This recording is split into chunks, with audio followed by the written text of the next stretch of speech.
right, yes, so clean the worktops, make sure the parlour's all ready for the next guest. Oh, I hear the sounds of clipping and clacking. I wonder who that is. Oh, it's one of the kobolds. Hello there. Oh, you got a letter for me. Okay, thank you. Let me read that. Dear Playmaker, good luck with the next one. The rest of us didn't want her.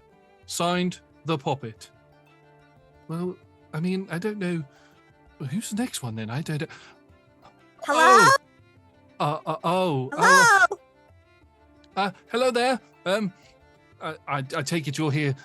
Right. 1 second. Good evening, everybody, and welcome to Talking is a Free Action. This is our weekly show, sometimes weekly show, where we peruse the material plane and we pick up people and interview them on various topics of what they are doing. Sorry, I'm very nervous at the moment. As you can see, I'm the Playmaker, and I've currently got with me, sorry if I get this wrong, Her Royal Highness Antoinette Dorothy Catheri Chopper Tinuk the First of the Autumn Forest. Is that right, or would you prefer? How did you know that? I am a question master or question lord or higher being. I have various different amounts of knowledge, and that is what we seek. We come here, we seek knowledge by pulling people out from the material plane. Although my understanding is, because I've been following your documentary, that you are not just from the material plane, you're from various multiversal adventures and all that sort of thing. You're a bit of a I've been around, yeah. Hero, as it were, right? Oh, some would say that. Yes, I am. It's interesting that you say that you pop around and collect people and find out knowledge from them. I'd really love to know how that works. Yes, right. Anyway, I'm going to be talking to... would you prefer to be known as El Bandito or Toni? Or would you like me to use your full title? Oh, that'd be fun. Every single time? Every single time if you want it? Yeah, go for it. Okay, all right. So I am the Playmaker, and I'm going to be talking to Her Royal Highness Antoinette Dorothy Catheri Chopper Tinuk the First of the Autumn Forest today. Her Royal Highness Antoinette Dorothy Catheri Chopper Tinuk the First of the Autumn Forest is also connected to a higher being known as Nat. Nat looks an awful lot like the illusionist, and as I'm still in the training stage, I'm a little bit nervous. So please go easy on me. You are really scared, aren't you? Who is she? Yeah, the illusionist is big. Is like one of the big three in the question makers. I'm relatively new. I've not long graduated. So so why have I been brought before you and not her? Because she is very busy at the moment. I think something Too about busy gathering for a knowledge. Princess? I don't know, but anyway, this will last for about 55 minutes or so. We are proud to be sponsored by Phoenix Dice and supported by Idle Champions of the Forgotten Realms, Elderwood Academy, and Bearded Ladies. You can find all of their links. Them. They're great. They are great, yes. The clothing line that they provide is fantastic, yes. But yes, as you can see, Her Royal Highness Antoinette Dorothy Catheri Choppy Tinuk the First of the Autumn Forest, you are in my parlour of Candor. This is where I'm going to take you through some challenge rooms. Great. You're going to get the opportunity to pick some cards from my deck of 100. There is actually 100 cards there. Don't look too much into it. And you will go through some questions, some puzzles, maybe even a little bit of combat. We don't know. It all depends on your dice rolls, on the dice that are in your pocket. Do you happen to have a D100 there? If you don't, I can put some there. Oh, I mean, I've got so many things in my spangly sack. Hang on, I'm sure I can find some. Here, will these do? Yes, they look fantastic. Brilliant. Well, we can definitely do that. If there is anything that you come across that you're not happy with or want to move past rather quickly, if you just say the words "talking is a free action," then I will pull us out and I will get to talk to Nat about some various things in the TTRPG world, some little sneaky tidbits about some stuff and all of that. And then after the 55 minutes or so is finished, I will put you right back where I found you, which was Where Oh, exactly? well, I was in the Autumn Forest, and we were about to have to defend it against this gate crasher that's gone rogue. Actually, the gate crashers are quite similar to, it sounds like, what you've got going on here as well. Are you also dumb idiots with power you don't fully understand? No. We have a whole segment on the gate crashes in our training manual. Anyway, let's move on from that and let's start, shall we? Would you like to roll me your D100 and we will see what card you draw? I mean, you say would I like to. I'm kind of more curious about the situation you've got going on here, I'll be honest. Like, are you more powerful than the gate crashers? Less powerful? If you're more powerful, why are you not helping us? Because the universe is about to end, and if you care so much about all the knowledge that you're going to get from people from the material plane, then why are you not helping us preserve it? Well, I mean, the answer to that is simply, and I'm going to get in big trouble for this, but if the universe ends, then, something has to follow it. So we would get the knowledge from whatever comes after. Oh. Okay. I'm going to put a pin in that. I'm already in talks with the gate crashers about becoming one of them, but I think I need to go higher up. Maybe you said this was like 55 minutes or so? Yes. Uh-huh. Okay. After that, can we grab a drink or something and you can let me know? You said you're an apprentice? Yes. I How mean, did I that could. start exactly? Oh, I mean, I was doing the rounds on the material plane one day, and I happened to stumble across some knowledge that may or may not have been forbidden, and I got approached by a gentleman with missing a hand and had a puppet on it instead. They recruited me along with another person who we call the Forge Master. We went through training along with a few other potential recruits. Okay, you got to the boring part of the story. The bit I'm interested in, though, is the fact that you said that you found forbidden knowledge. What was that? The forbidden knowledge. Well, I can't go into that, I'm afraid. That's I suppose you did say it was forbidden. Yes, Yeah. It's forbidden. Okay, but what you're telling me here, what I'm getting from this is that you were an ordinary schmuck. But it's possible to gain access to this level of power? If you're in the right place at the right time. I would assume so. I do need to work on that because I'm definitely better than an ordinary schmuck, but I always seem to be in the wrong place at the wrong time. I feel like things going wrong. I feel like I may have said a little bit too much. Let me just. Oh no, you feel free to keep talking. One second. Let me just pull up the instruction manual. There's the people. Does that say boo? That says yes. It says boo. The other side. Or does it say oob? Oh, there we go. It says oob. Oob. There we go. Oob. See? Oob. Oob. There we go. Was that the forbidden knowledge? Maybe. The forbidden pause. The forbidden knowledge. Anyway, so does it say here that multiversal creatures can lose their memory after the 55 minutes? Let me just quickly look this up. All right, yep. Anyway, so would you like me to roll me the D100, please? Oh, I suppose if you're going to keep going on about it, sure.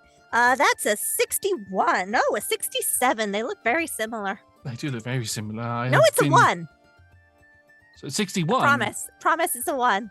Okay, no, that's fine. 61. Let me just draw that card from my deck. 61. So, I've drawn the card from my neck. And you can see... From your neck? From my neck, yes. Would you like to take this and put it in the door that is just beginning to form over there? The card itself will open the door for you. It's like a key, and from what I understand, you're used to keys at the minute, so... Yeah, sure. I mean, I've seen key cards before as well. Yeah. Oh, that's fair enough. Well, I should tell you that this card is very basic in its appearance. It just has a very ornate mirror on it, so I'm going to pass that to you. Oh, okay. If you'd like to go put that in that door over there, and then we can enter into the first room. This isn't going to, give me access to MI5 like the other one I had did, will it? No, it only gives you access to the room that's beyond the door. Oh, that's a shame. It sort of programs the door to open into that particular room, if you were to think about it from a technical point of view, I suppose. Sure. Beep. And you watch as you place the card into the slot of the door. This strange purple magic goes through what could be considered the veins of the door, and it opens out into what looks to be a very dark coloured room. Would you like to enter? Sure. Hello? You walk into the room, and you can see that there is a very ornate mirror standing in the way. It seems to be blocking the entire corridor, or this entirety of this room. And looking back at you is an image of you. Oh. Although you look at it, there seems to be something a little bit off with this image of you. The colours seem to either be inverted or dulled, and standing next to you, there is somebody who looks an awful lot like me, but also looks different, has more of female representation rather than whatever I am. So... Okay, what this is interesting mirror? What's it showing us here? You are currently talking to me. Are you looking at me and talking to me? Talking to the Playmaker. Yeah, talking to the Playmaker. And the other image is doing the exact same thing, but just opposite. Like it would if you are looking inside of a mirror. What would you like to do? Sure. Well, so what, this is a puzzle to get through, or like, because clearly your mirror's wrong, because I would never look that dull. I mean, you look hot there though, so, I guess I'm gonna have a look at the mirror. Go ahead. Let's investigate this. Make an investigation or a perception check, is up to you. I'll let you decide which one. That is a non-natural 20. Oh.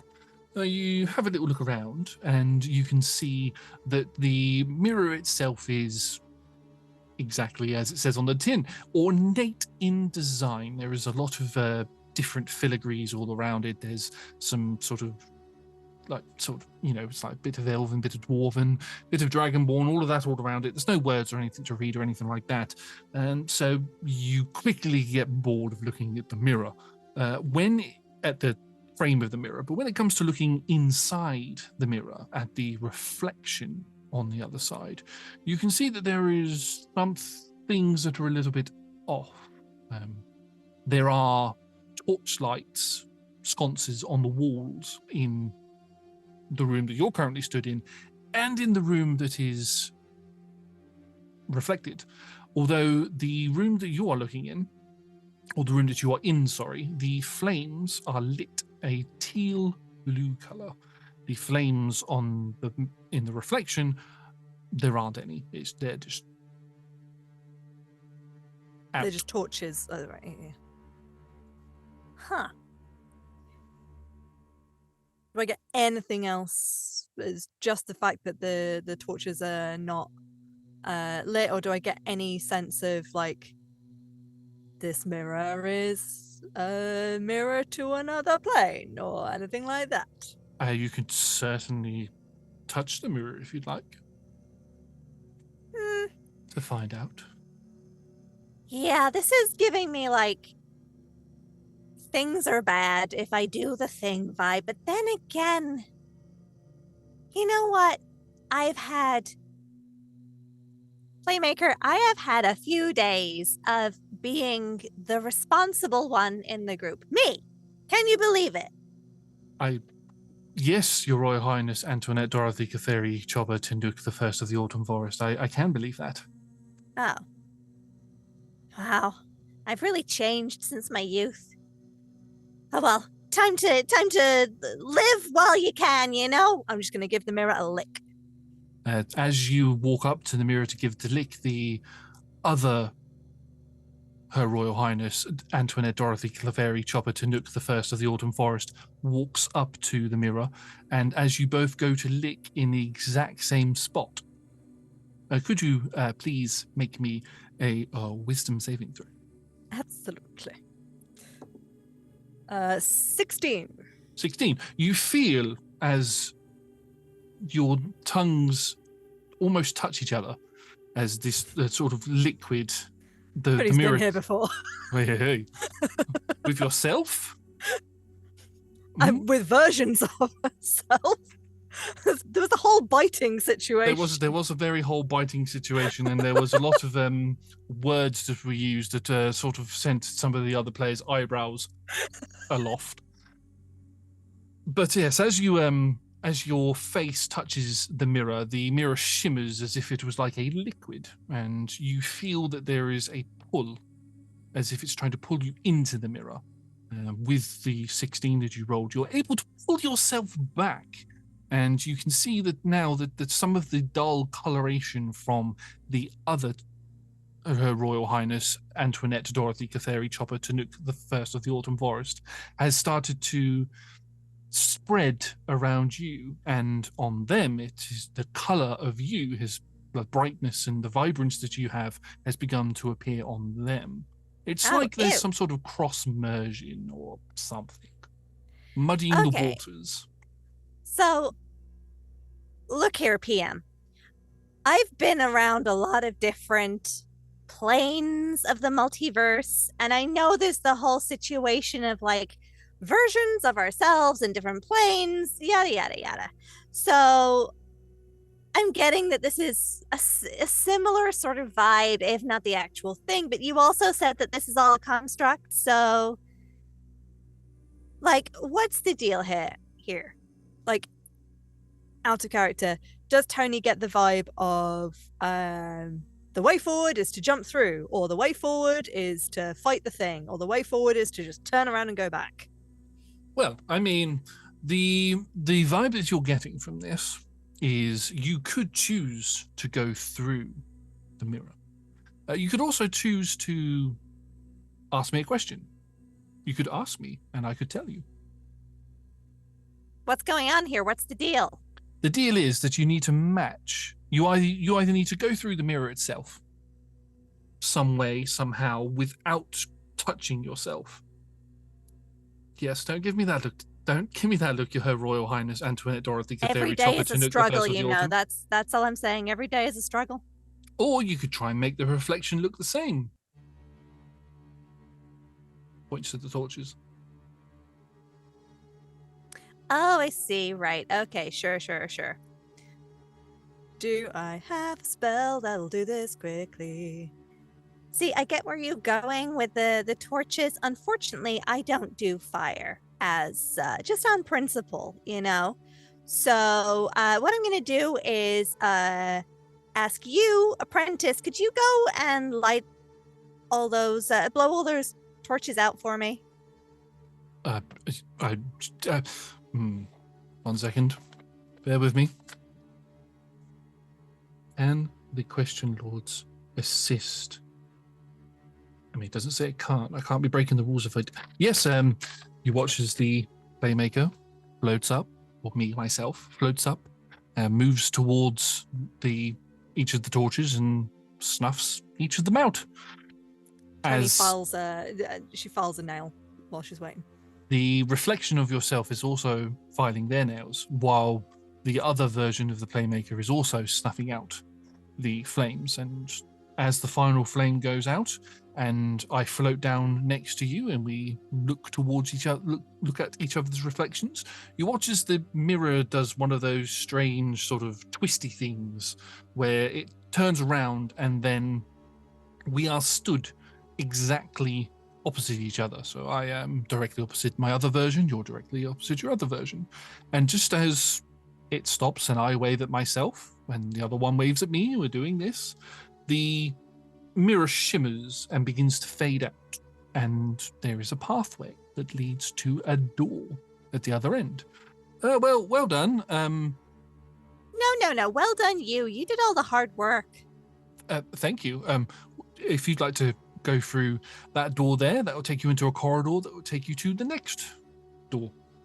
Sure. Okay. Is there going to be anything in the next room that's a bit more like, I don't know, punchy or like tech I can get my hands on? Like that mirror it's fine, but it's nothing that I've seen other versions of people before, right? And to be honest, she was looking pretty drab. So give me something spicy.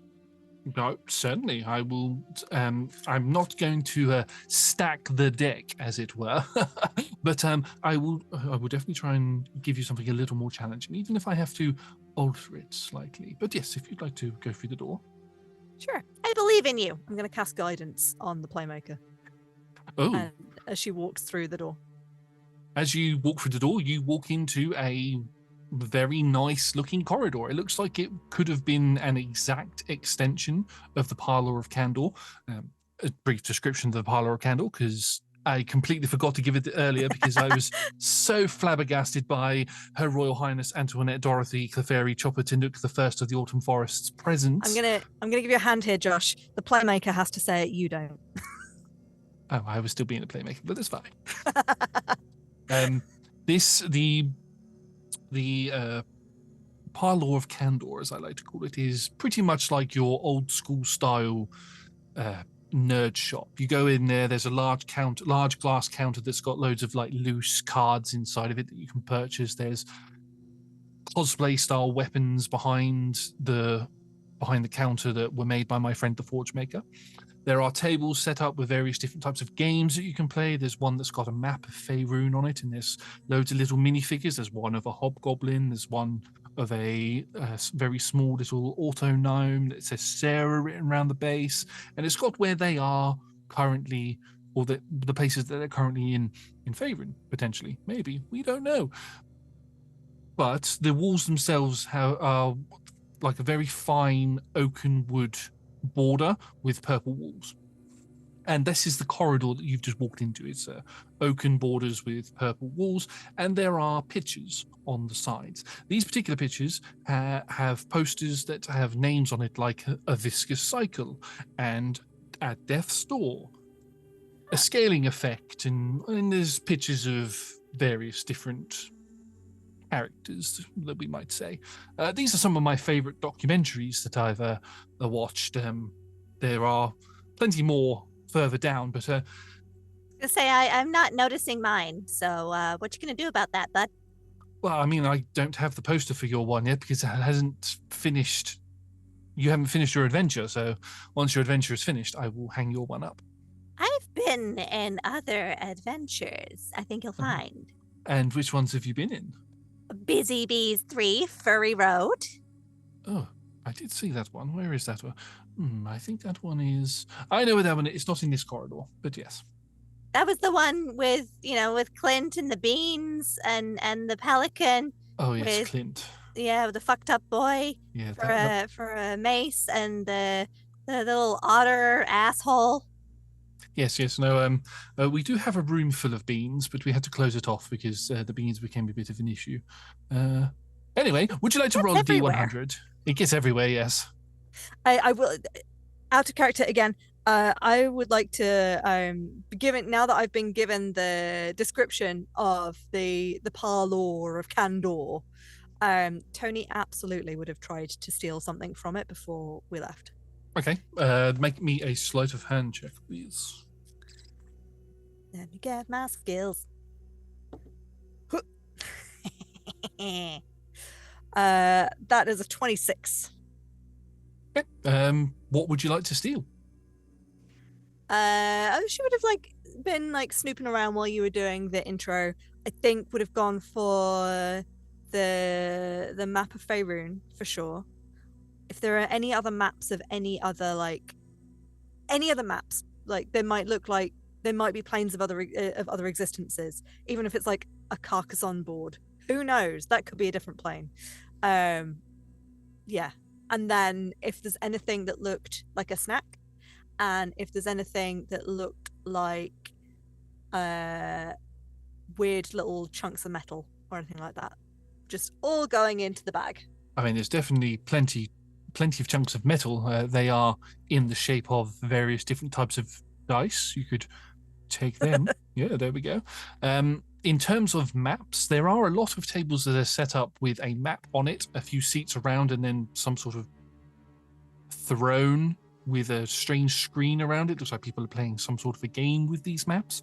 You can see there's one of Faerun. There's one that definitely catches your eye is there is one of the Feywild, and in particular of the Autumn Forest. It's like a 2-section map, one section of the Autumn Forest, one section of a particular part of the Feywild. There is also one of the Astral Sea, and there's one of some other places that you haven't quite heard of that I'm not going to get into for legal reasons. Interesting. I'm aware that this is a flashback that has gone on a little long. I would like to continue to push the edges of it because Toni would. Clocking the one with the Feywild. Does it look like it's set up with minis of... Oh yes, there are definitely minis of people there. They're the Autumn Woods. You can see that whoever has been playing in this particular game, there are like these strange little like grey things with like little lights inside it, sort of representing that there's some sort of a fire or something happening there, and that's patched in various places in quite large chunks around the Autumn Forest, as if to represent that it is on fire. I'm gonna turn those off. And also, you mentioned this throne at the screen. Are there any like sheets of paper behind there? There's some of them have got folders of paper with lots of information in them. Some of them have got absolutely nothing, like a blank bit of paper that says, "What am I doing?" She's gonna do 2 things. One, under the "what am I doing?" Right. You've got this, Tom. We all believe in you. And then on the numbers, she's gonna flick through and be like, "Huh. Oh, that doesn't look hard enough. I'm just gonna..." And she's gonna alter the numbers and make it more difficult. As you alter the numbers, you watch as one of the minis on the table that looked like it could have been an enemy grows slightly, seems to develop more arms. It seems to have more weapons on it and a stick of dynamite in its mouth. Have fun, assholes. And in terms of snacks, you're able to pick up some little gelatinous sweets, like a. Are they cube shaped? They're cube shaped. They're shaped in the form of various different creatures. So there's like one of a beholder, one of a cube, one of a beast that looks like it's been displaced. Great. Is equal measures, one in the mouth, one in the bag. Yeah, you've developed the Faerun version of Haribo. Yeah. You also find that there is a card that you're able to quickly swipe as it looks like it's balancing on the table. If you were to have a look at it, the card itself looks like it is some sort of a weapon. It looks like it's an item card of some sort. Interesting. I hold it up to the light. Hold it up to the light. It looks like it is a sun blade. Ooh. Oh, that sounds fun. I was worried for a second that it was going to be a you don't know what it is, but you have to throw it on the ground to see what it is situation, in which case I ain't messing with that shit because that's what got us the Tarrasque. But yeah, sure, let's have a sunblade. You throw it on the floor. Nothing Yeah. happens in a minute. Damn it. Pick it up again. I'm going to poke it. Hello? It's Come just a out, card. please. You've dented it a little bit. If this was a collectible card, I don't think anybody would be very impressed with you right now. But Oh, that's so boring. Wait. would you like do to I take have it a with spell you? for this? Yes, I will. It's gone in the bag. Okay, so you put it into the bag, and I think at this point, just before we go back to where we actually were, I think I'll say talking is a free action, just so we can have a nice transitional period. Sure. Hi. Hello. Hello. How are you? I'm good. Thank you. Sorry Thank for ruining your parlor of candor. It's fine. Tom has done the last few talking is free actions and has built up quite the story within his place. That's name I should know because I've edited every single one of them, but it's completely left my head at the moment. Sorry, Tom. This is the Labyrinth of Law. That's the one. Sorry. But yes, would you like to roll me a D100 so we can see what questions we're going to Sure. ask you that I'm sure you Sure. haven't answered before? Never answered any of these before. 52. 52. So 52 is which character class would make the best US president, military dictator, or famous movie star? Interesting. I feel like, again, that this is possibly a Tom question. It seems like a Tom question. US president, I mean, there's the difference in, like, what do we actually have compared to what they should be? Because really, shouldn't any leader be a paladin?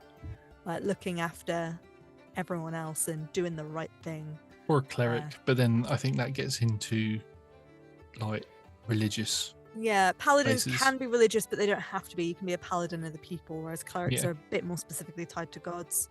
And as much as I'm like, hey, worship what you want, I don't think it should dictate policy for a country where lots of other people don't believe that.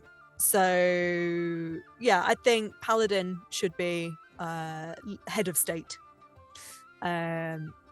democratically elected head of state. Yeah. Military leader, I mean, the temptation to say paladin again, Yeah. because they can fight when they need to, but also have a well, depending on how you're playing your paladin, most have a conscience. So again, but not necessarily the best tactician. There's the classic battle master fighter, I guess. I might say paladin again. General do-gooders. I would have. You could also, if you wanted to flip it on its head, you could potentially say warlock, because normally a military dictator, as the question says, has normally got somebody behind them pulling the strings. That's true. That is true. I mean, again, that's what is the real world? What is it actually in the real world, and what is the ideal? So, ideal was paladin across the board, I think, other than Yeah. movie star, you know. Paladins are charismatic. And also, I feel like bard is too obvious a choice for that. So I'm gonna say paladin across the board. Paladins. They're great. They cover lots of bases. I haven't played a paladin on Roll Together yet. Have you played Yeah. a paladin? I have played 2. I played Mirren right at the very start, my first campaign with Roll Together, who was an Oath of Redemption paladin. I played her in M's 4-parter that was set in Theros, and then got to play her again when we did the what's it called, Smite, the paladin smackdown, where we all leveled up to level 20 for a fantasy one shot, which was fun. Getting to do the level 20 redemption paladin ability is just fantastic, because you just sat there going, yeah, hit me, come on, hit me, and the enemy just takes all their damage, just mirroring all the damage back. It's great.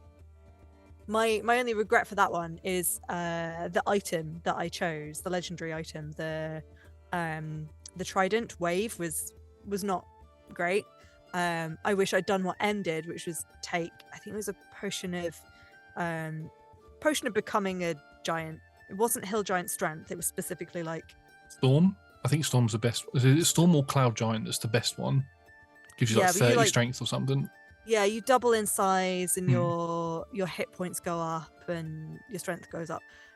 It was one of those, or it was like double your hit points potion or something like that. Basically, that's what you need to do, is suddenly just become a sponge. Yeah. Especially if it's an all v all. Yeah, exactly. Just sit there in the middle. Like, my one regret with paladins is that they don't easily have a taunt feature. Like, you can use command, which I did as Ildrathni at one point. Used command to try and get mobs to focus on me, but yeah, having a taunt on a redemption paladin would be great. What about compelled duel? Would that? That was it. Compelled duel. Yeah. Ah.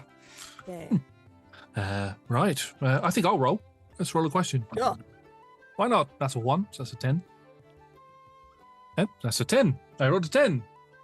Flat 10. Flat 10. How would your character... This is Yes. specifically going to be for Toni, Uh-huh. although you can answer for other characters as well. How would your character deal with karaoke, and what would their go-to song be? Well, Toni would be absolutely in the midst of it. I think there's part of her that is generous, and she would not hog the mic. She'd definitely have lots of ideas, and she would be the one going, "Oh, you should do that. You should do that. No, you should sing that one." And then also like joining in with as much as possible. She would be a very enthusiastic karaoke partaker. What would she sing?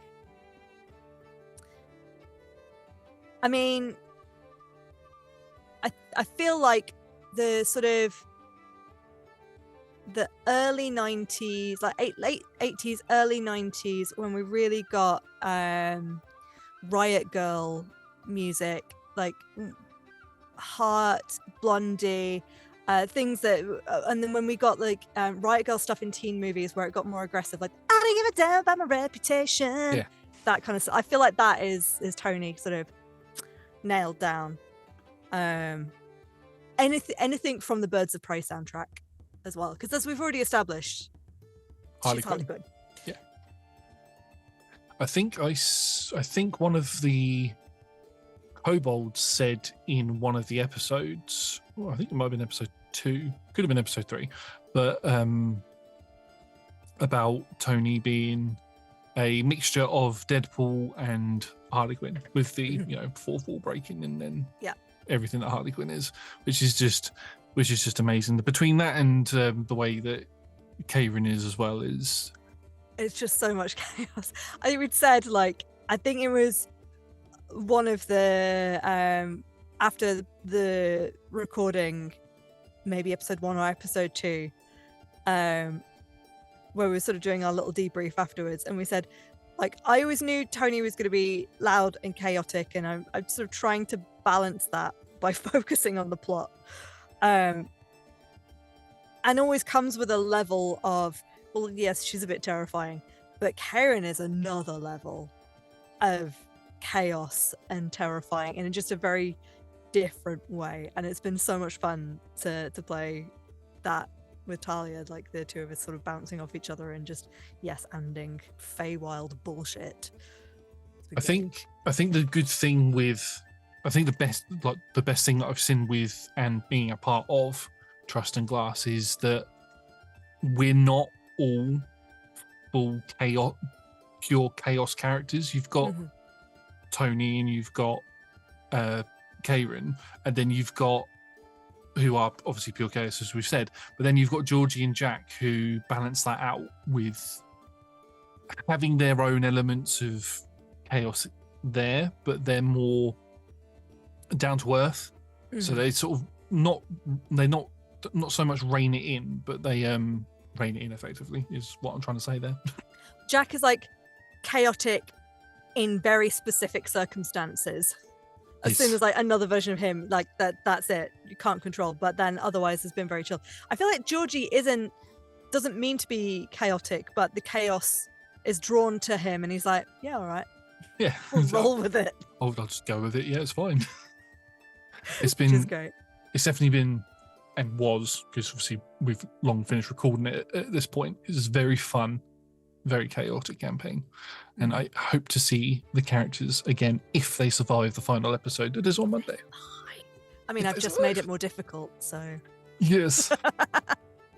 To go back to what you mentioned before about the specific influences of Toni, so the Busy Bees episode that she first appeared in, because it was apocalypse and we were all sort of doing our own apocalypse interpretations that we were sort of mimicking with our characters, she was always specifically designed to be a little like a bit of Harley Quinn, but there's also, for me, my references were Harley Quinn, Rocket Raccoon, and Tiny Tina from Borderlands. Oh yeah, where all like the big yellow writing and spangle tits and all of that kind of stuff comes into it. I've just thought that I would love to see a one-shot or a 4-parter run by Toni. Which she's the DM. She's the DM. Yeah, just thinking of Tiny Tina. I just think that would be, be You want me hilarious. to keep that level of energy up for 4 hours, DMing as well as... no. Oh. Shall you we? could say but it's not spoilers at all, but the final episode is a little bit longer than our usual 3-hour episodes, and I'm hoping that you can't tell. I mean, you've edited it, Josh, so I don't know. You might be able to tell me. I'm hoping you can't tell, but I was crashing so hard at the end. I was like, I don't know if I've got Toni left. I think a lot of us were. I mean, the payoff was. It was great. But you can even see it in Tom. Tom's starting to go, starting to, sort of like, at points as well. But yeah, Sean, you can't tell with Sean at all. Sean is the most stoic of people, most stoic person I've ever met. You can't tell anything, doesn't give anything away. Which is great when he's a DM as well. Yeah. Although, What is going on in your mind? Although this is a slight spoiler, not story-wise, but a slight spoiler for episode 4.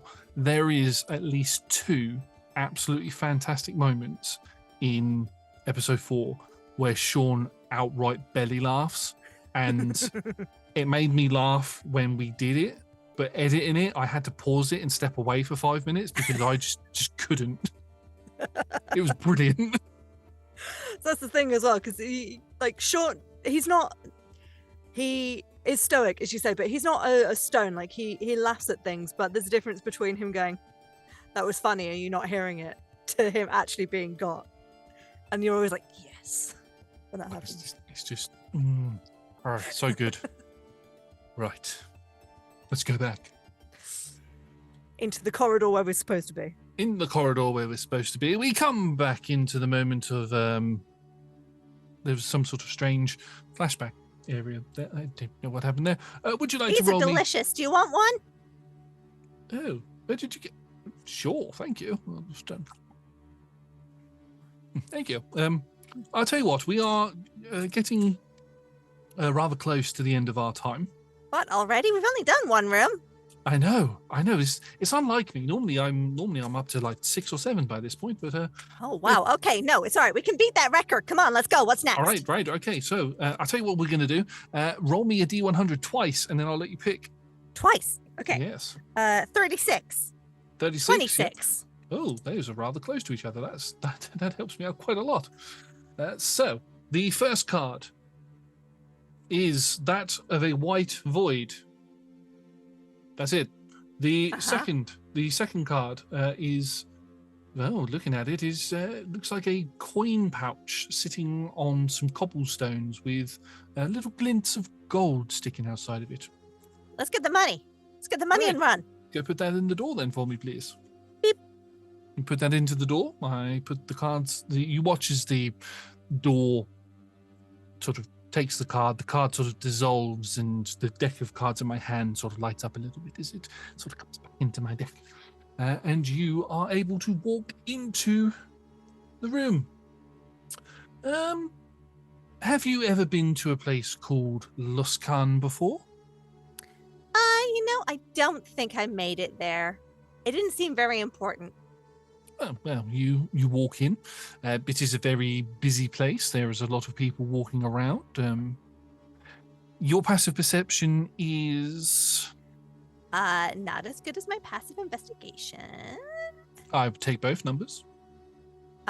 Still pretty good. 16 perception and 25 investigation. So with the combination of the 2 passive skills, you can see that, as I said, there's loads of people walking around. There's lots of stuff going on, but you do clock just off to the side next to a building. There looks to be a coin pouch that looks very similar to the one that was on the card, and Great. There is a glistening coin coming out of it. What would you like to do? Great, let's take it. Okay, you pick it up and take it. Would you like to have a look inside? I mean, can do, but treasure's treasure. Okay, well, you have a little look inside. There are 200 gold pieces, and there looks to Lovely. be some sort of a portrait inside of it. Oh, that's nice. Yes. What would you like to do with the coins? Oh, they go. Anything in particular? They're going straight in the spangly sack, and we're cracking on. Where's the door? Right. You plop the coins into the sack, and a door appears. Great. That was easy. You open the door and you step through, and the Playmaker is. I'm just sort of stood on the other side. I didn't come into this place with you. I'm just stood on the other side. I was like, oh, well, that was rather quick. I wasn't expecting. Was that a challenge? Was I not supposed to be able to pick up the bag of coins? Well, I mean, it was up to you what you decided to do with the bag of coins. But if you look over there, and if you turn back around and have a look, you can see that there is a guard who seems to be talking to a person. With your passive perception being so high, you can hear them saying that I've lost my coin pouch. But as they say that, the door shuts and you're in a corridor again. Oh well, they're a loss. You turn around. Again, your passive perception is quite high. You can see just beyond the Playmaker there are 3 kobolds that seem to be on a ladder putting up a poster that says Busy Bees 3 on it. And as you look at it, the Playmaker tries to step in the way to sort of block your vision. Oh, look, yes, no, it was there. Would you like to... we've just established my passive perception is 16, so you're going to have to try harder than that. I was not prepared for this. You've got it a little wonky, folks, like rotated clockwise. There you go. One of the kobolds looks like it has a jam jar stuck to its hand. It's really weird. And another one's wearing a top hat. Are all the posters stuck on with jam? Yes. Great. I'm just going to lick each one as we go down the corridor. I mean, you get a variety of different flavors. Some of them have got alcohol in them. Apparently, there are members of chat who like to give alcoholic jam to the kobolds, and they enjoy it. But unfortunately, jam is all that there is in the stationery box. So, there's no blue tack or sticky pins or anything like that. Would you like to roll me another D100, please? You got to use what you've got to hand, to be fair. Like, they're just doing their best. Wait, did I just roll? What did I just roll? 36 before? 36 and 26. Okay, I just rolled 37. You want to roll again? Is that the same? No. It's up to you. You can roll again if you like. Let's go for a completely different number. Go for a completely different one. You rolled 26, didn't you? I rolled 35. It's destined to be. There you go. Take Clearly. that. It's just a white void. What? Oh, but this one looked boring. Okay, what? Fine. You enter into a room that is a completely white void, and I'm just walk in, and the door. I actually come in with you this time. The door shuts behind you, and I'm like, well, as it's you, Your Royal Highness Antoinette Dorothy Catheri, Chopper Tinook, the first of the Autumn Forest, why not design a room yourself, and then... Whoa. Isn't that your job? Yes, but... You're the playmaker. You're the maker of the plays. I am, yes. Okay, so what's going on here? Well, this is an opportunity for you to day show off. your... Are you slacking? Do you... maybe I should report you to your superior officer. No, Daph. What was her name? The illusionist? She sounds please, great. No, please, definitely don't do. No, okay, right. What was it you said you wanted? What did you say you wanted? You wanted a little bit of combat, a little bit of tinkering. Okay, right. Claps his hands, and purpley teal color erupts from him, and the place sort of shifts and changes, and you're on what looks to be some sort of a desert place. You don't know if you're in a desert or on like a wasteland or something like that. Oh, it feels like home.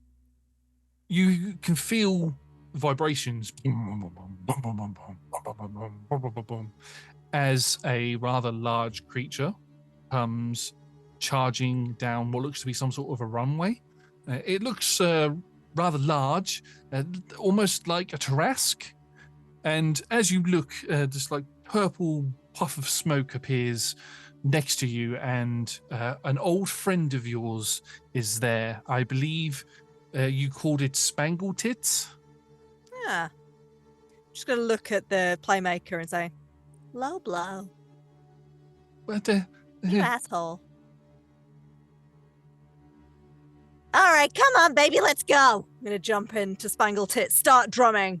I don't have a driver. This was operated by 3 people last time. You're good. Hey, no, you're up. Come on, get in the driving seat. Do better than that shit-face otter.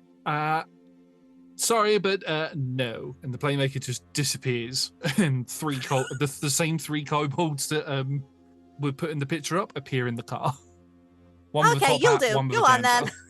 and they sort of drive. And as you turn around, with your passive perception, as we have established is ridiculously high, you can see that the Trask is chasing you, although its legs are not moving.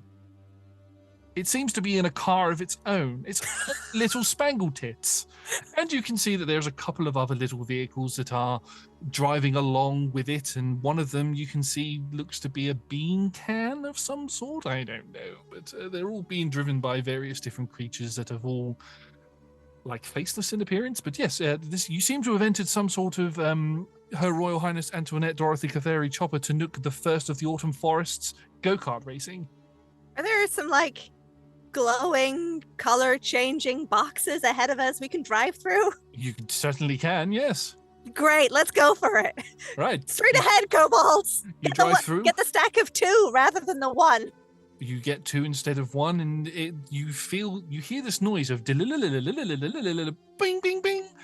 One of them looks an awful lot like your cannon that you can fire, your nutmeg cannon, as you like to call it. Mm-hmm. And the other one is, again, a can of beans. Huh. Great. Okay. Are we in front? You are currently in front, yes. Chuck the can of beans behind me. The Tarask cart is catching up quite quickly.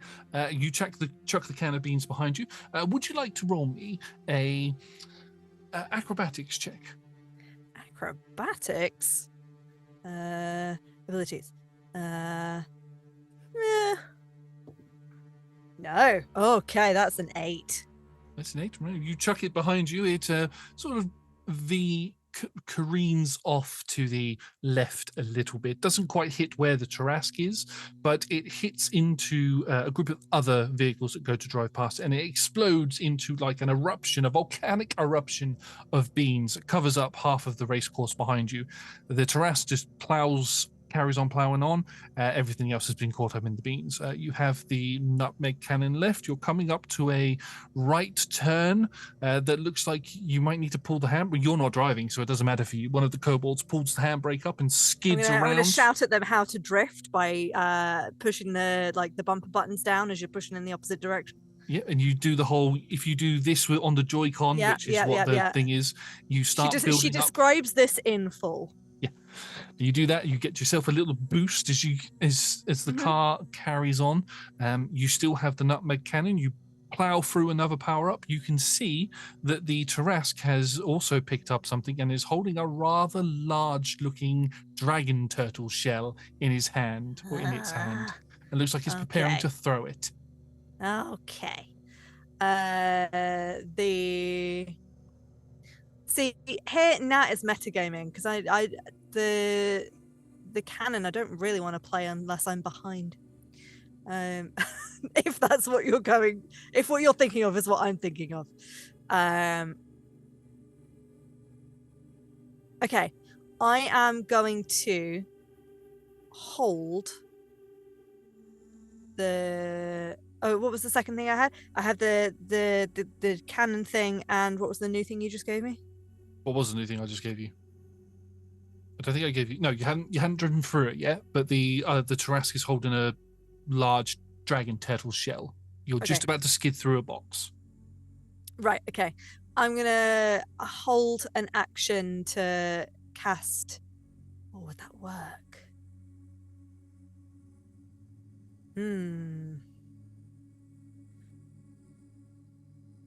I'm gonna hold an action to cast Shatter on the shell.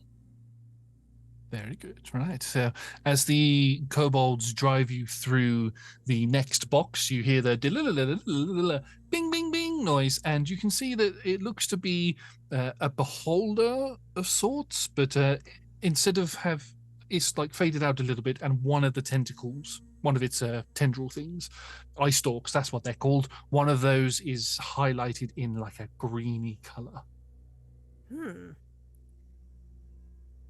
I don't know if I know what that's supposed to be. Would Tony is Can I investigate multiversal? this? You definitely can roll me an investigation check. Yes. Okay. I mean, what a time for a nat one. Oh, I mean, it's still a 16. I mean, ability checks can't fail on a natural one, not until next year when the next edition comes out. But hey, I'm not going to apply that here.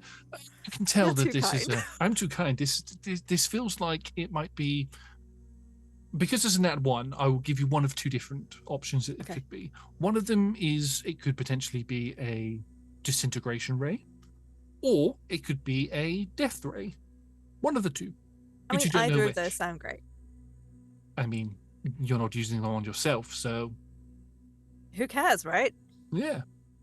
I'm gonna point it behind me, and the I suppose I'm technically holding an action to cast Shatter, but I will use the thing, and I'm gonna point it primarily at the Tarask to start with, but really what it is a general flail at the Tarask, the shell, the other drivers, anything behind us, Right. accompanied with a whee! So you sort of stand up, pull out your cannon, and fire out this strange, like, beholder eye comes out of your cannon and shoots this very sickly green beam. And as it crashes towards that's not a word, but you know, that's what I'm going with. Crashes towards the Tarask. You watch as just behind the Tarask, 3 go-karts appear. One of them is a little dragon turtle with what looks to be Georgie on top, sort of driving it. Another one is Oh another one is like a large leaf, with Faerun on top of that. And the other one seems to be a wolf-based one with Jack on it. Jack goes up a ramp and directly into the beam and is instantly disintegrated. That's your own fault. Faerun is driving along trying to talk to the Tarask, and Georgie is drinking some tea as he gets evaporated, and so does Faerun, unfortunately.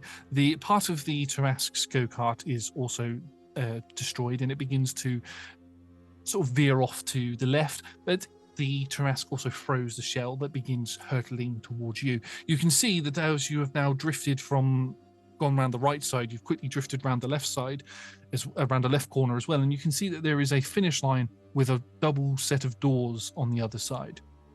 Perfect. All right, keep going, kobolds. You've got this. I'm gonna cast Shatter on the shell. You cast Shatter on the shell. Just as it gets within the range, it explodes, which causes the go-kart itself, Sprangletitch, should I say, to accelerate forward and pushes you over the finish line. You can see that I am at the door with 2 pom-poms going, "Yay! Go, Her Royal Highness Anthony Dorothy Catheri Cooper to Nook, the first of the Autumn Forest," as you skid through the doors. The Tarask's cart thing completely sort of collapses in on itself. It goes flying face first into the mud, and the door's shut behind you. One thing you did notice is that it was a Tarask, but not any particular Tarask, just a Tarask. Wasn't The Tarask. Wasn't the Tarask that you have been hunting, or avoiding. I'd just like to and your description of that final moment a little bit there, Josh, if you will. That they weirdly, like, everyone knows as we go over the finish line, everything goes in slow motion, and it's like everyone's like, "Oh yeah, we're in slow motion now. This is a thing." And the car tips up, so the kobolds and Toni start a fly, not like in the car, but flying towards the door.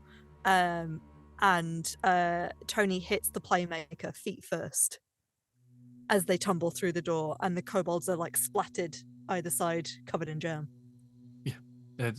Because Spangled Tits was fueled by jam. You watch as there's like a jam explosion. The kobolds sort of fall off of the wall, leaving kobold-shaped prints inside this, inside the parlor of Candor itself.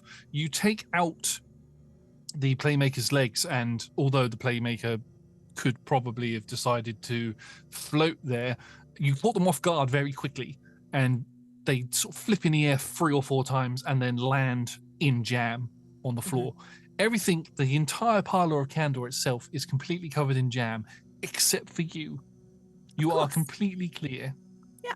I'm going to walk straight up to the Playmaker and like lean down, face right in his face, and then hold up the card with the sun sword on it and be like, That was real fun. Thank you. When do I get to play with this? It just falls on the Playmaker's face. Not ignited or anything, but the hilt falls out of the card and falls on the face. Oh! Great. Picks it up. Oh, that hurt. You can add a sunblade to your spangle sack if you'd like. Amazing. She's gonna get it out and play with it. And vroom, vroom, vroom. For legal reasons, we can't have those noises. Ah! There we go. That's better. Thank you. Oh. Is this still too close? What about woo, woo, woo, Yeah, woo? that sounds a lot better. It flicks his hand over his face and sort of heals himself a bit. Right. Go-karting ring has now been added to the rooms. Thank you for that. That was very insightful. You're welcome. Like, I mean, clearly I'm doing your job better than you. So maybe we should have a word about this apprenticeship you're on and if there are any more spaces, huh? Right. Anyway, this is the point of the show where I thank you all for coming to watch what was a What? very... I didn't even get to call talking as a free action. You were the one that did that. I mean, cool. Josh, for producer reasons, I understand that you need to end the show. That's fine. Let's carry on. You called talking as a free action. Well, Tony did, so we have to carry on. Would you like to roll me a D100, please? Oh, sure. That's a 73. 73. Ooh. Mm. Is there a moment in a TTRPG that impact... Sorry, it's very difficult for me to come in and out of the Playmaker's voice. Sure. Is there a moment in a TTRPG that impacted your life out of game? This is one of the original set of talk together questions that we had when David first started it, and I think I did answer it. That maybe I didn't. I can't remember, but it's been a while. I could spin it on its head if you'd like. So there is, I think it's common knowledge that you have done a little bit of work on a particularly popular D&D game that has recently come out. It's just a little project. Just right, a you little won't have heard of project. it. Yeah, it's something 3 or something like that. Older's mate. Yeah. Tree. The third. Was when, because my understanding is, and please correct me if I'm wrong, you came into that a bit later. Was there anything from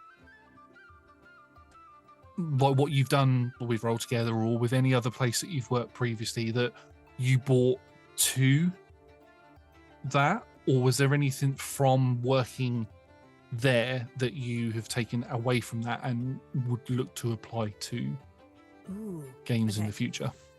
Just to sort of twist the question a bit. Yeah. Cool. So, yeah, I mean, it was, like you said, that's correct. Obviously, the voice recording for Baldur's Gate 3 had been going on for, I think it was like 3 years, since 2020 or 2019. Actually, I think it was in the before times, before plague times, it started. And some good friends of mine were working on it as part of the directing team, and then in the start of this year, start of 2023, obviously it's kind of getting to that all hands on the wheel, like trying to fill out. I mean, you've played it. For anyone who's not, it's huge. There's 3 acts, and each one is in a different area, filled with NPCs. The city itself is filled with people, and they've all got something going on. So we had a lot of people to record. So they needed more hands on the wheel. So I was brought in. Then I was recommended by my very good friend Kirsty Gilmore, who's a wonderful director and audio wizard in general.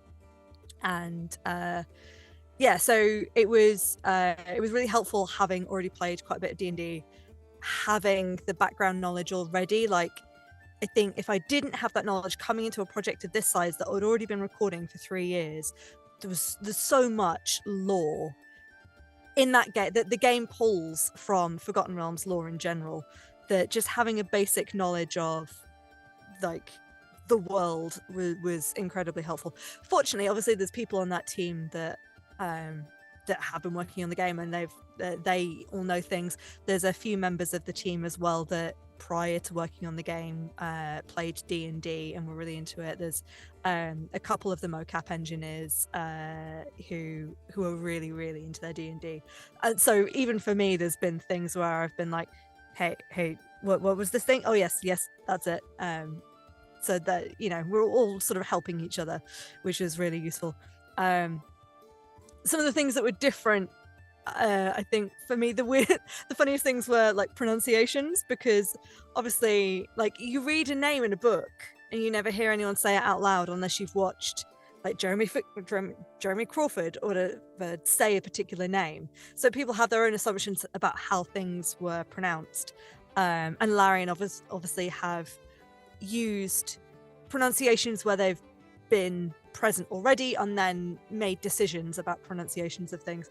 So I think the one, like, as I started, we'd not long finished the Wreckage of Mithranor, which is how Chris had said it and how we'd all said it, Mithranor.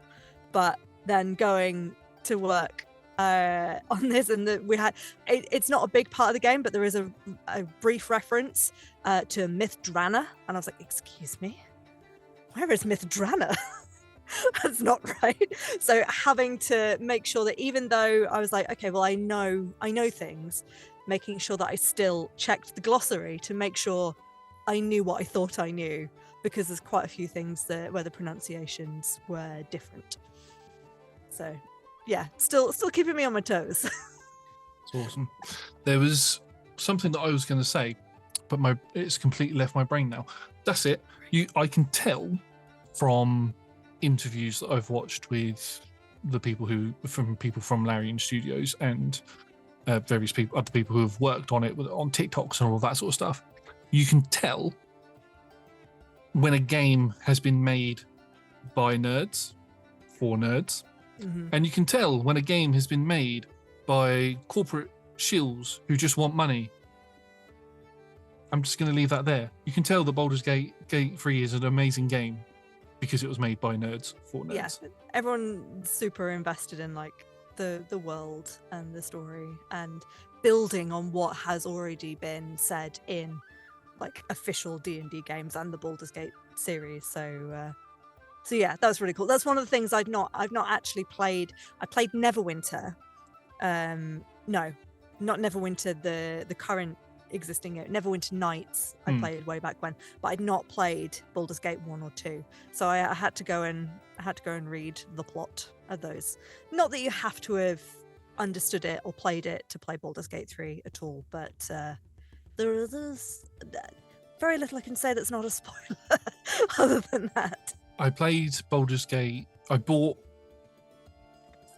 got early access for Baldur's Gate 3 when it first came out in 2019, 2020, one of the two. And my computer is not that great at running games, so I sort of had to wait for it to come out on the PS5. I did try to play it when the full game came out this year, and it nearly killed my computer, which is not good when you're trying to video edit. Bad. When you need it for editing. So I waited for the PS5 version. In that time, I got the collector's edition of, it's buried somewhere, of Baldur's Gate 1 and 2 for the PS4. Oh, wow. And I tried to play through them, and I stopped because they're very big games. And I thought, you don't need to have played them to get Baldur's Gate 3, but there are particular...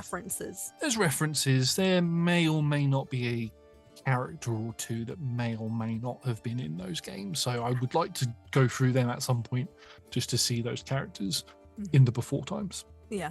But yes. I think we've run over a little bit, so I'm going to say, fuck it, let's roll another question.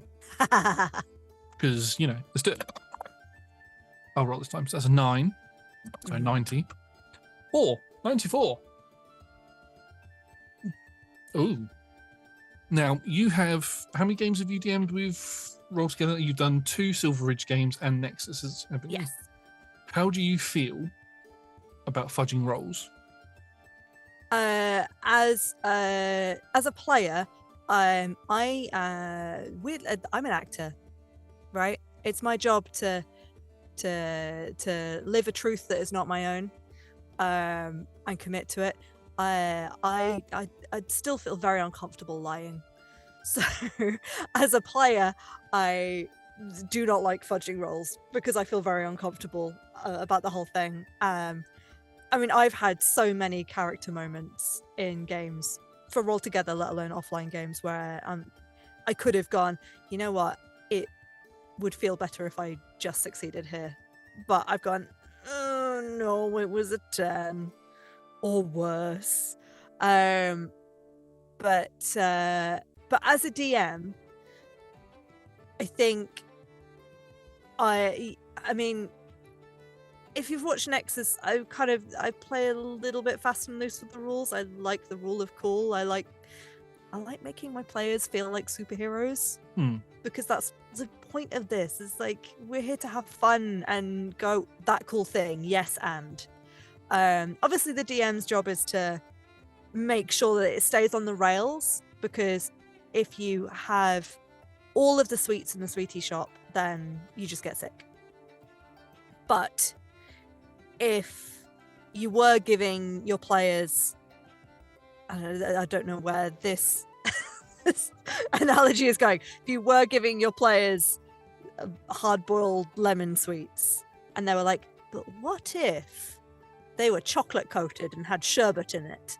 I think going, yes, that's fine, is also totally fine. Like, allow your players those moments, because if we're telling a story collaboratively as well, I don't want it to be like, this is my story that I am telling, and you will sit there and you will roll the numbers and you will play nice little puppets. Like, I want to tell the story as a group. And I think different TTRPGs are good for different things. I think D&D is good for having, as a DM, having a clear idea of structure and the world in your head and how things should work, so you can pick and choose when to break those rules and let players fly. And then there are other TTRPGs which are very much like, hey, you know what? What's the world? What are we building? Who do you want to be? What's this town like? Tell me how this person's going to react to you, where it's much more like on the players. I've played both, and I enjoy both for different reasons. And I think there is, I don't know if you watched Dimension 20, the current campaign, Burrow's End, is it's so good. They're playing D&D, which is rare for Dimension 20. They usually play other TTRPGs, but the DM, Abria Iyengar, again, what a legend. She said that she specifically chose D&D for this campaign that she's running because there is a violence inherent in D&D that is not necessarily in other TTRPGs, and she wanted to make sure that she was reflecting a world where violence was at its core, and interrogating why violence was at the core was an important part of the story. So D&D worked for that. So I know I've gone off topic about fudging rolls, but I think it is kind of all connected, because it's to do with the system you're playing and what story you're trying to tell. So Yeah. as long as it's in favor of telling the story, then go for it. I'm the same. As a player, don't like to fudge rolls. As a DM, especially when it comes to us, like with the way that we do, obviously pre-recorded or even live content. As a DM, there may be a point where I may fudge a roll just to sort of speed the story along a little bit, or to help end the session so it doesn't run on for too long. A bit like I've run this on for way too long, but but that's not your fault. I agree. I agree with you on what we were just saying that I've completely forgotten now because my brain has just gone. Ditto that. Ditto that, yes. Yes. Anyway, we shall go back in. We shall say goodbye to Toni. Maybe give Toni a application form for an apprenticeship. I should hope so. Yes, right. There's jam everywhere. Why is This is what you right. wanted, right? Well, jam everywhere? Yeah? No? No, maybe. You did very good. Of course I did. Bear with me 1 second. Thank you, everybody, for joining us for Talking is a Free Action. You can find us here every Friday at 6 p.m. UK time because time zones change and they're a pain. Or you can find us on Mondays and Tuesdays for the documentaries. On Mondays, we are currently running New Adventures in Faerun. And on Tuesdays, we are doing reruns. At the moment, I believe it is still Gloomfalls on Baldur's Gate, which is an absolutely amazing little horror adventure for you there. Baldur's Gate, as we were talking about earlier. Hey, no. Yep, anyway. We are getting to the point now where we're in November. We're getting to the point where there's going to start being potentially some festive things coming up. So keep an eye out for those. Everything that we do can be found at twitch.tv/RollTogetherRPG. The VODs are available immediately after the stream, and you can catch up with the content on YouTube or on podcast by searching Roll Together RPG. Many thanks to our D20 Club. I've just realized I did not mention them at the beginning, so I apologize, D20 Club. Whoa. But we what do an love you. oversight. I know. Honestly. I'm sorry, Her Royal Highness Antoinette Dorothy Clefairy Chopper to Nook the First of the Autumn Forest.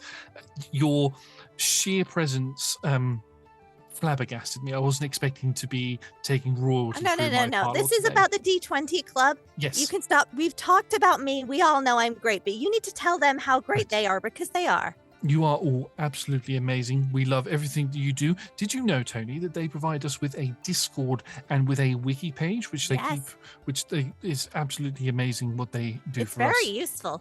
And if you would like to become a member of the D20 Club, you can do so for as little as one of your local currency or one goat if you sent it to the Poppet. Links will be in the description right now. Toni, sorry, Her Royal Highness Antoinette Dorothy Clefairy Chopper Tinuk the First of the Autumn Forest. Thank you. Thank you very much for joining me for today. You may exit out of the Parlour of Candor and hopefully forget everything that has happened right now. What was that? Nothing. It was a pleasure getting to talk to you today. Oh, and you. You know you did a great job. Yep, and I will talk to the illusionist about or the puppet about potentially maybe getting you an application. Okay, bye. Push you out the door. Stay classy at the table. Yeah, that's what the sign says. As I flick the sign around, it says always stay classy at the table.